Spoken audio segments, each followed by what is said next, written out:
Market எப்படி இருக்குன்னு பார்ப்போம். மார்க்கெட் டெய்லியில் இருக்குது சார்ட்டு. இதோட டார்கெட் அதுலேயும் போய் ரீச் ஆகலை. என்னன்னு தெரியல, மார்க்கெட் அதுலேயே தான் இருக்குது.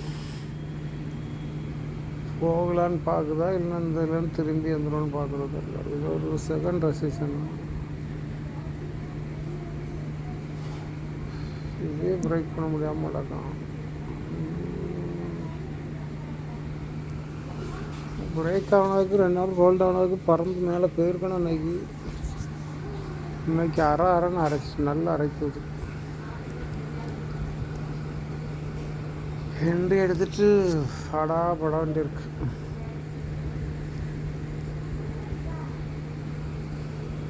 அப்போ ஓப்பன் தான்.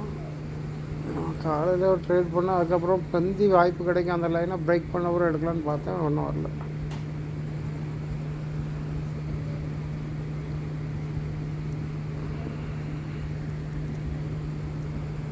இந்த இதில்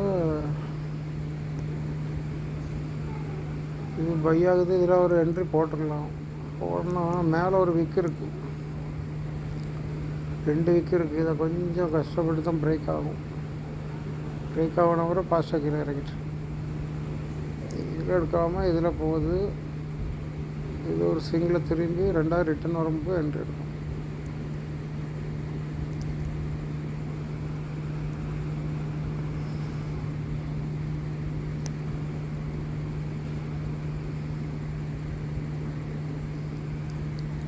மார்க்கெட் இதில் பை ஆகி போகுது. அக்ரெசிவாக போகலண்ணா. இப்போவும் இந்த லைனில் இருந்து பிரேக் ஆகி மேலே போகுதுன்னு வைங்களேன். இந்த செல்லர் இதுக்கு மேலே இருந்துக்கணும். அப்போ ஒரு அக்ரெசிவாக போகுது. இது கொஞ்சம் கீழே இறங்கி லோவாகி அதுக்கப்புறம் தான் போகுது. அதான் பெரிய அளவில் மூவ்மெண்ட் இல்லை. இது அக்ரெசிவ். இப்போ கீழே இறங்குது, மேலே போகுது. இதுதான் கடைசி கேண்டில். இதுக்கு மேலே பை ஆகுது. இதுதான் அக்ரெசிவ் போகுது. இப்படி போனாலும் இந்த என்ட்ரி தான் நல்லாயிருக்கும். ஃபாஸ்ட்டாக போவோம்.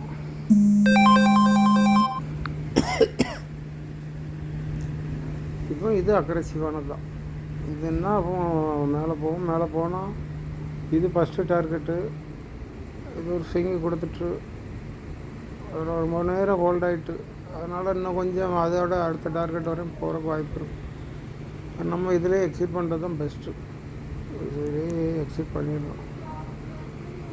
எங்கே திரும்பி இருக்குது, இங்கே ஏதாட்ட ஸ்விங் இருக்கும்.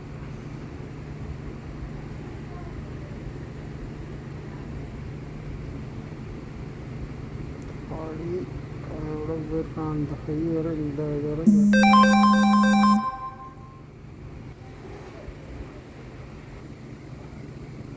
இது ஃபஸ்ட்டு டார்கெட்டு. 7 டார்கெட்டு முக்கால் தூரம் தான் இருக்கணும். ரொம்ப ஹை ஆகிக்கல. இதில் போயிடுவான்னு நினச்சேன், போகாமல் ஏமாத்துச்சு. இதுக்குள்ளேயே மார்க்கெட் நின்று போச்சு. ஏன்னு தெரியல. அப்படி ஒரு எக்ஸ்பைரி நகையாட்டம் ஒரு பெரிய மூமெண்ட்டும் கொடுத்தா தான் நாளைக்காவது சம்பாதிக்க முடியும். இதிலே இருந்துட்டு அப்படியே முடிச்சிட்டு இதில் ஒரு என்ட்ரி. இந்த என்ட்ரி இந்த இப்போ பையரை செல்லரை இந்த இதை வின் பண்ண பிறகு அதுக்கப்புறம் செல்லிங் ப்ரெஷர் வரும். அப்படியே டைரெக்டாக போயிடாது. அதுலேயே மேலே போனாலும் ஒரு பிரேக் ஆகி வரும். இல்லைன்னா இதிலேருந்து திரும்பிச்சுன்னா அப்புறம் மேலே போகிற கொஞ்சம் கஷ்டப்படும். அப்புறம் கீழே ரொம்ப லாங்கில் சப்போர்ட் எடுத்து தான் திரும்ப மேலே உடைக்கும். இப்போ இதில் திரும்ப 2வது இதுவும் அக்ரெசிவ் தான். இதில் கூட இவ்வளோ தூரம் ஒரு என்ட்ரி போடலாம். இந்த இதுதான் டார்கெட். கடைசி கேண்டில் தான் டார்கெட். ஃபஸ்ட்டு டார்கெட்டு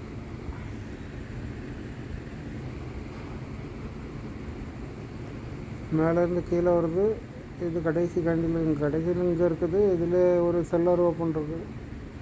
இது பிரேக் ஆகி போகுதுன்னா அப் அண்ட் டவுன் அப்படி தான் நடக்கும். ஆனால் இதுக்கப்புறம் போயிருக்கணும். கீழே இறங்கிட்டு அதுக்கப்புறம் இந்த மூமெண்ட்டும் போயிருக்கணும் மேலே. இது இங்கே இருந்து போகும்போது இது கடைசி கேண்டில். இவ்வளோ தூரத்துலேயே அது திரும்புது. அது திரும்பினா அதுக்கப்புறம் நம்ம மார்க்கெட்டு மேலே போகாது. இப்போ இது இந்த கடைசி கேண்டிலுக்கு இந்த டார்கெட் ரீச் ஆகிட்டு ரெண்டாவது இங்கேருந்து போகிறதுக்கு இங்கேயே திரும்பிடுச்சு. இது வந்து இந்த இது பிரேக் பண்ணி மேலே போயிருக்கணும். இவ்வளோ தூரம் போயிட்டு அதிலே திரும்புது. அப்போ ஆகுறப்போ மார்க்கெட்டுக்கு போகாது. அப்புறம் கீழே ஒரு ஸ்ட்ராங்கான சப்போர்ட் எடுத்துகிட்டு தான் அப்புறம் மேலே போகும். இந்த லைன்லேயே நான் ஃபுல்லாக நின்றுச்சு மார்க்கெட். அவ்வளோதான் அதோடைய கல். இதில் என்ட்ரிலாம் எதில் எடுக்கிற மாதிரி வாய்ப்பு இருக்குன்னு பார்ப்போம். வேறு எதுலேயும் ஃபெயிலியர் நடக்கிறதுக்கு வாய்ப்பு இருக்குது அப்படின்னு. இப்போ இது கேண்டில் இருக்குது, இது மேலே பிரேக் ஆகுது, திரும்ப கீழே வந்து கீழே இதையும் பிரேக் ஆகுது. இது ஒரு கரெக்ஷன் ஒரு மாதிரி கிடைக்கும். இது இந்த கேண்டிலில் மேலே பிரேக் ஆகுது, அப்புறம் கீழே வருது, கீழே இது கடைசி கேண்டில் கீழேயும் பிரேக் ஆகுது, திரும்ப மேலே போகுது, மேலே பிரேக் ஆகலை, ஆனால் கீழே வந்து அப்போ கீழே போயிருக்கணும். இப்போ இதை மேலே பிரேக் பண்ணிவிட்டு அப்புறம் வந்துச்சுன்னா அப்போ இங்கே லோகம் இது இடையில திரும்ப கீழே இறங்கியிருக்கணும். திரும்ப இது வந்து ஒரு ஸ்ட்ராங்கான சப்போர்ட். இந்த இடம் இவ்வளோ ஹோல்ட் ஆகிறது அவ்வளோ ஈஸியாக பிரேக் பண்ணி மேலே போயிடாது. ஏன்னா இதில் அவ்வளோ விக்காக இருக்குது. இதெல்லாம் நல்ல பையன் ப்ரெஷர் 1 2 3 4 இந்த இதெல்லாம் ஸ்ட்ராங்கான விக்கு. இதை உடச்சி கீழே போகாது. இத்தனை டைம் உடச்சதுக்கு கீழே போயிருக்கணும். ஆனால் மார்க்கெட்டு அப் ட்ரெண்டாக இருக்கிறதுனால அதால் போக முடியல கீழே. அதுக்கப்புறம் திரும்ப மேலே பை ஆகுது, திரும்ப இந்த செல்லரை பிரேக் பண்ணி மேலே போகுது. இதில் ஒரு என்ட்ரி இது வந்து கரெக்டாக போயிருக்கணும் மேலே, இதுவும் போகலை. என்னதான் பிரச்சனைன்னு தெரியல மார்க்கெட்.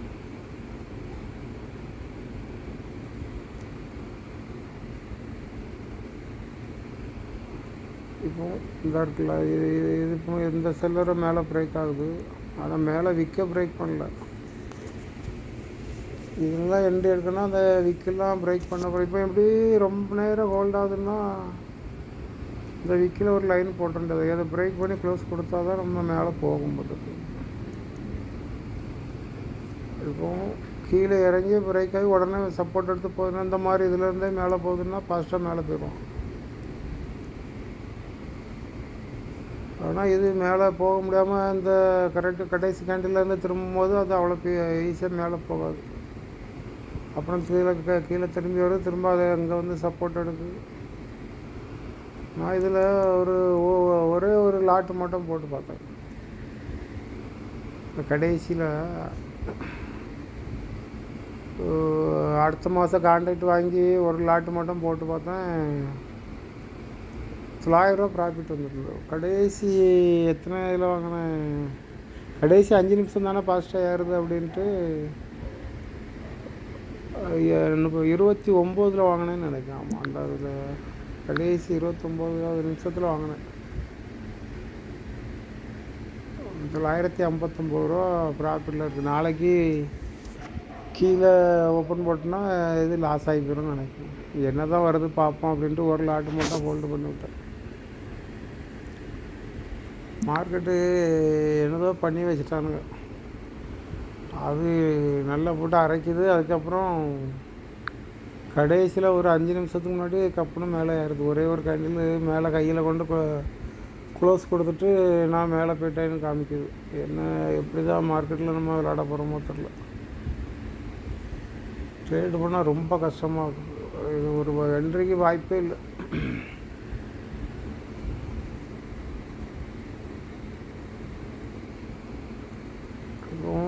இது ஒரு டார்கெட் ரீச் ஆகிட்டு அடுத்த டார்கெட்டு போடணும். இப்போ இதுக்குள்ளேயே க்ளோஸ் ஆகுதுன்னா அதை பிரேக் பண்ணி மேலே போன அப்புறம் தான் அடுத்தப்போ நம்ம என்ட்ரி எடுக்கணும். முதல்ல இந்த கையை பிரேக் பண்ணி மேலே போன அப்புறம் தான் என்ட்ரி எடுக்கணும்.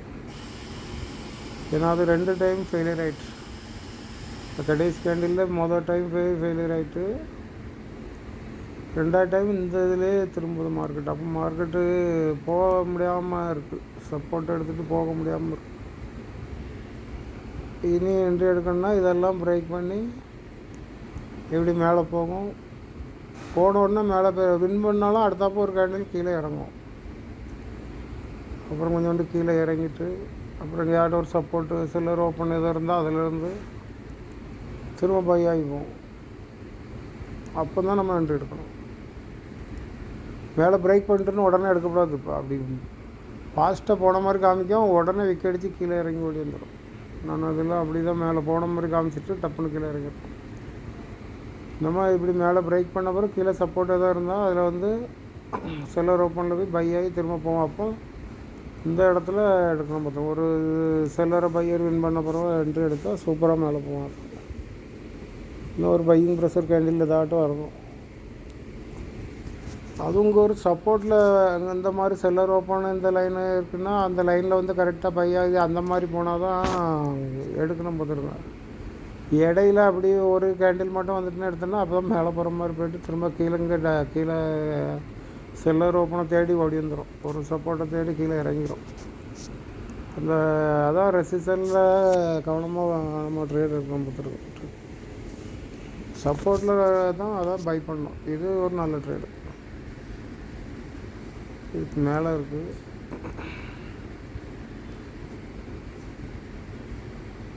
மேலேருந்து வருது. இது கடைசி கேண்டில் சிங்கிள் கேண்டில் வின் பண்ணுது. இந்த க்ரீன் வந்தப்புறம் என்ட்ரி எடுத்துடலாம். இந்த க்ரீன் வந்தப்புறம் என்ட்ரி எடுத்துடலாம். அப்புறம் கீழே இறங்காது. இதுதான் என்ட்ரி.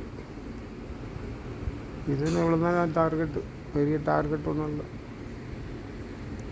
இந்த மாதிரி கேண்டில் வந்துட்டாலே இப்படி தான் நடக்கும். ஃபஸ்ட்டு கேண்டில் என்றைக்கும்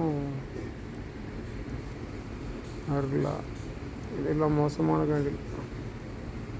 buying pressure selling pressure spinning top மாதிரி இது. இந்த மாதிரி கேண்டில் வந்தாலே நான் ஆரம்பத்தில் இப்படி தான் நினச்சேன். இது உள்ளே தான் திரும்புவோம் அப்படின்னு நினச்சேன். ஆனால் ஒரு பெரிய கரெக்ஷனாக திரும்பிச்சுன்னா நம்மளுக்கு கொஞ்சம் என்ட்ரி எடுக்க நல்லாயிருக்கும். இப்போ இங்கே இருந்துச்சு என்ன இந்த இது வரையும் கீழே வரையும் இறங்கி வருதுன்னா அப்போ நல்லாயிருக்கும். மேலேருந்து கீழே இறங்கணும். இங்கே ஒரு சப்போர்ட் எடுக்கணும். திரும்ப சப்போர்ட்டில் இருந்து கரெக்டாக பை ஆகணும். அப்போ தான் நம்மளுக்கு என்ட்ரி எடுக்க நல்லாயிருக்கும். அடுத்த டார்கெட் வரையும் போகணும். திரும்ப அங்கேருந்து கீழே இறங்கணும். அப்போ வந்து ஒரு லாங்கு இது கிடைக்கும் நம்மளுக்கு. ஒரு டார்கெட் கொஞ்சம் நிறையா இருக்கும். இப்போ ஒன்றுமே கிடைக்க மாட்டேங்குது. அதுக்குள்ளே என்னென்ன இதெல்லாம் என்ன தான் பண்ணி வச்சுருக்குன்னே தெரியல. ஒரு எக்ஸ்பீரியனாக்கி எந்த மாதிரி இருக்குது. ஒரு அடியாக கீழே இறங்குது திரும்ப மேலே போகுது. ஐயோ இந்த டைம் வரும்போதெல்லாம் 2.5 தாண்டிட்டுனாலும் இந்த மாதிரி கேண்டில் வருது. பார்த்தோம் கொஞ்சம் பாசிட்டிவ் மூமெண்ட்டும் கிடைச்ச மாதிரி இருக்கும். அதில் கிட்ட நெருங்கும் போதும் ஒரு இந்த மாதிரி மூமெண்ட்டும் நடக்குது. ஒரு 3 மணி தாண்டிட்டுனா கொஞ்சம் பாசிட்டிவ் மூமெண்ட்டும் இருக்குது. நம்ம அந்த நேரம் எக்ஸிட் பண்ணி என்ன பார்த்துடுறோம். இதெல்லாம் ரொம்ப காலி பண்ணிடும். இதெல்லாம் எங்கே இறங்கி திரும்ப மேலே போய்ட்டு திரும்ப அடுத்த கண்டில் ஃப்ளோ விட்டு அடுத்ததும் கீழே மேலேன்னா புதுசாக ட்ரேடர் பண்ணுறவங்கலாம் அப்படியே பதறிடும்.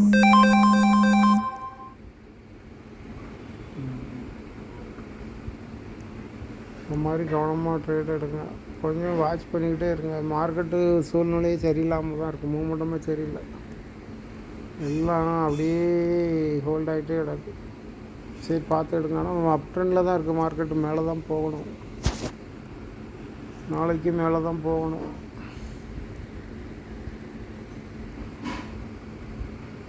என்னன்னு தெரியல, அப்படியே ஹோல்ட் ஆகிட்டே இருக்கு. நான் இன்றைக்கி இதை வின் பண்ணி க்ளோஸ் கொடுத்துருவான்னு நினச்சேன். ஒரு நல்ல மூமெண்டம் கிடைக்கும் அப்படின்னு பார்த்தேன். அதுக்குள்ளே நின்றுச்சு. பெரிய மூமெண்டத்தை கொடுத்த மாதிரி அப்படியே நின்றுச்சு. சரி பார்ப்போம் நாளைக்கு எப்படி இருக்குன்ட்டு.